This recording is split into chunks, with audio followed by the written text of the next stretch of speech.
Hello, this is David from DeLong Rigging Solutions. Kicking sheaves is a very common practice in theaters that have a walkable grid, which is just like it sounds, a grid you can physically walk on.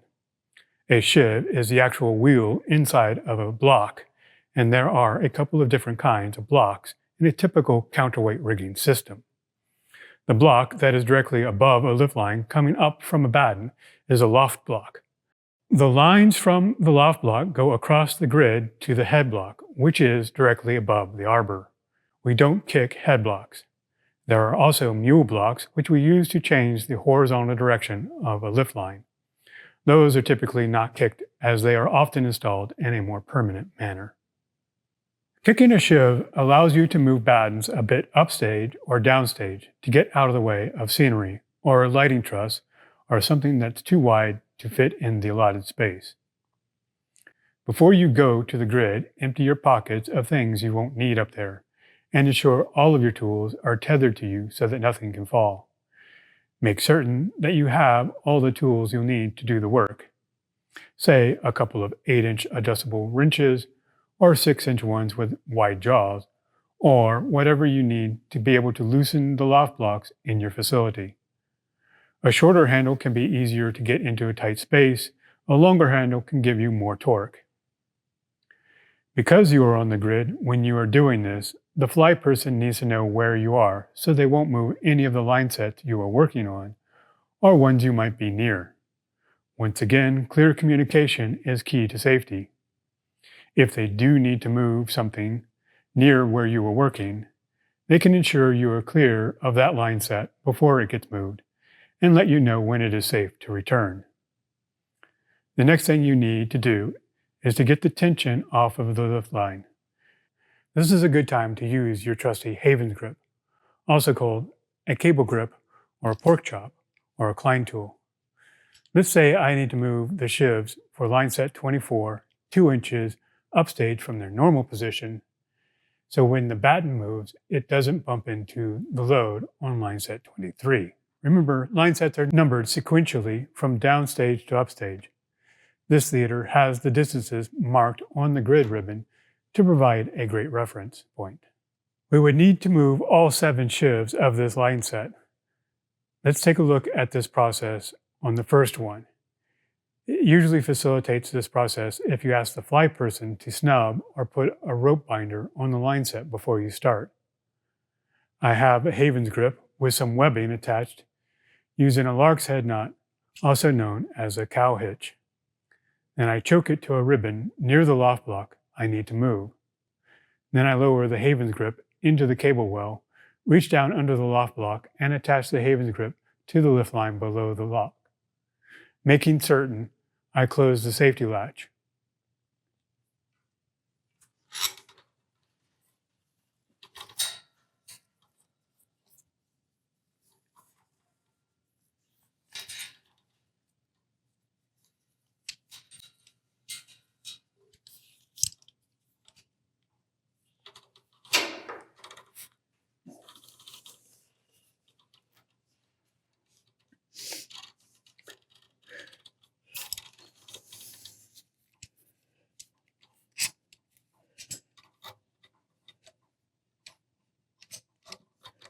Once it has properly captured the lift line, then I step on the wire rope going across the grid right next to the loft block, which will raise the lift line and engage the Havens grip.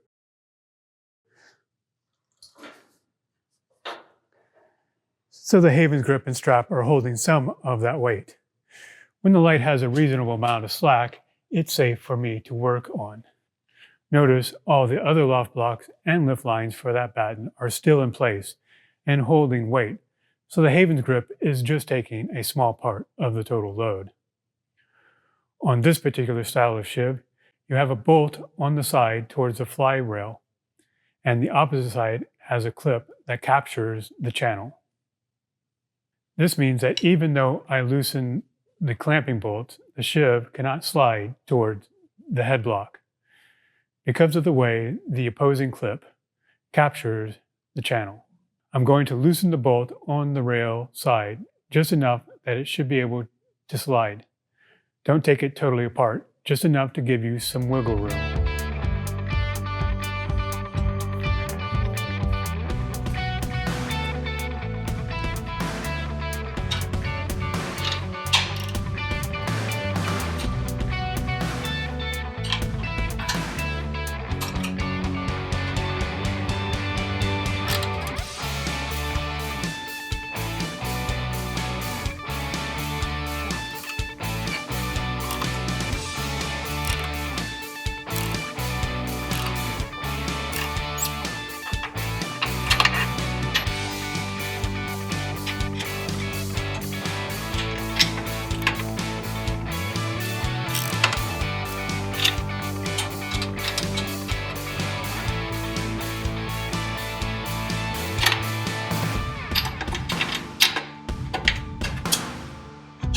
Put your wrenches back in your pockets or tool belt and take the rubber mallet, again making certain it is tethered so it can't fall.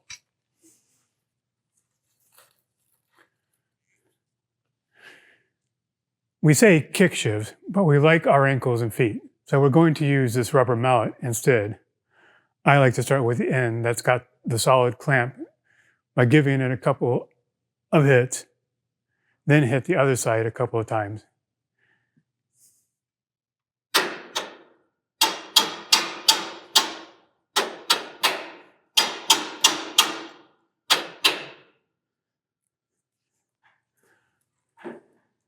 And you'll notice the sheave is just slowly walking towards where we want it to be.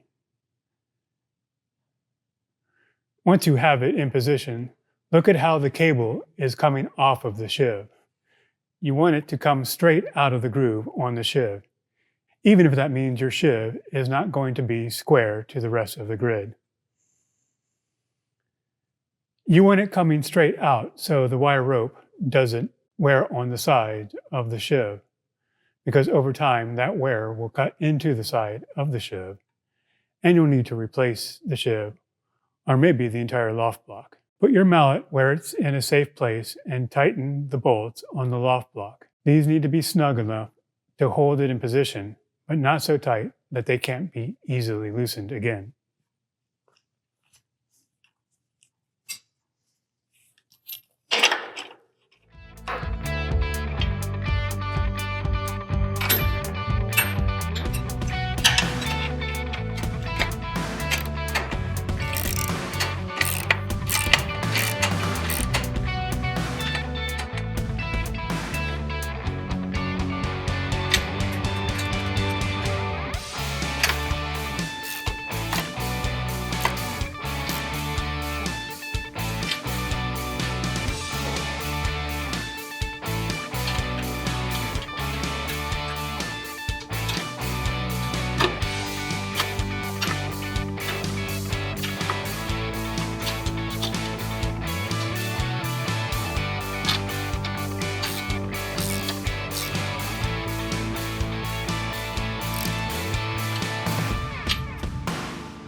Now that I've kicked my sheave, the next challenge is to get my Haven's grip. The easiest way to do that is to lay down on the cable, reach my arm down to it, and pull up a little so I can get my hand under it to loosen it. Pull it back up, open the safety latch, take it off the wire rope, and then I can easily take it all the way up and unchoke the other end from the ribbon.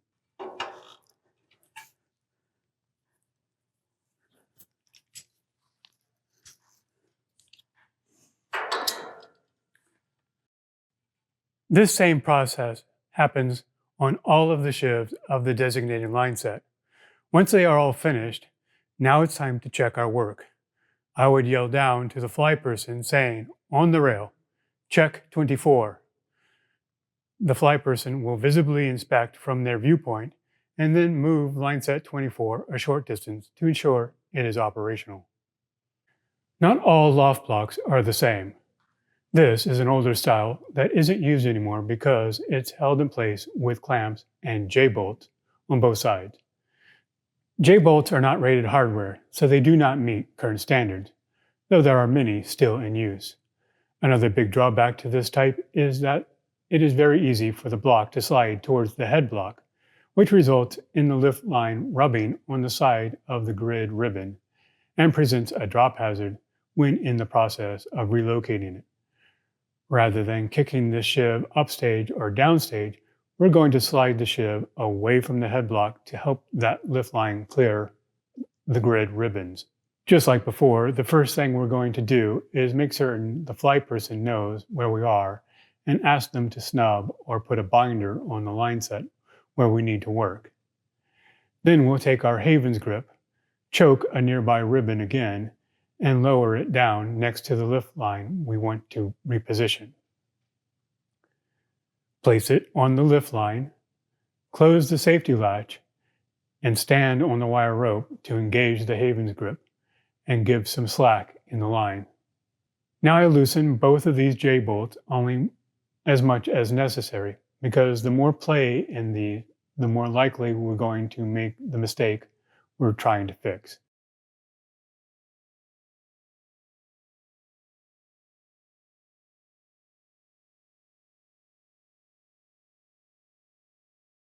Once they are loose, I take my rubber mallet and give some taps to move the loft block into position.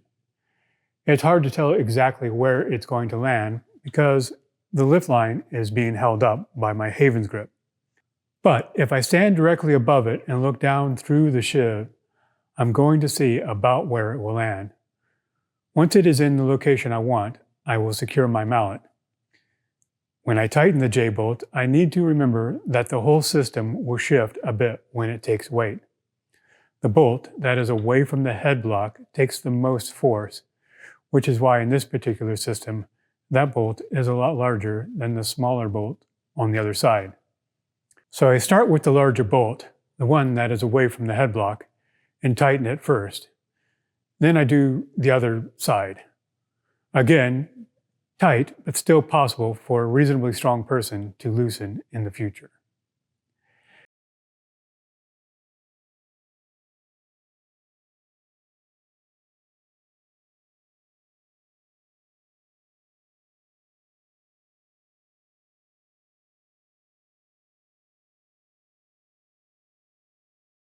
And just like before, I reach down to get to my Havens grip, gently grab the bottom of it, and lift to loosen it so I can open the safety latch and pull it back up to me.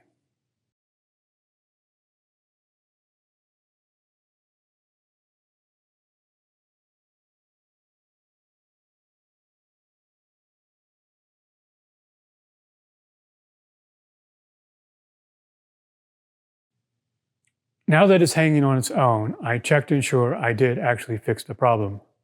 The lift line has been moved about 1.5 inches away from the grid ribbon, so it's no longer rubbing. The loft block is still in the same up and down stage plane, in line with the others holding the same batten, and the wire rope comes off the sheave square to the groove in the sheave, so it's not rubbing the sides. As before, I call to the fly person to double check and do a test run before I say it's done.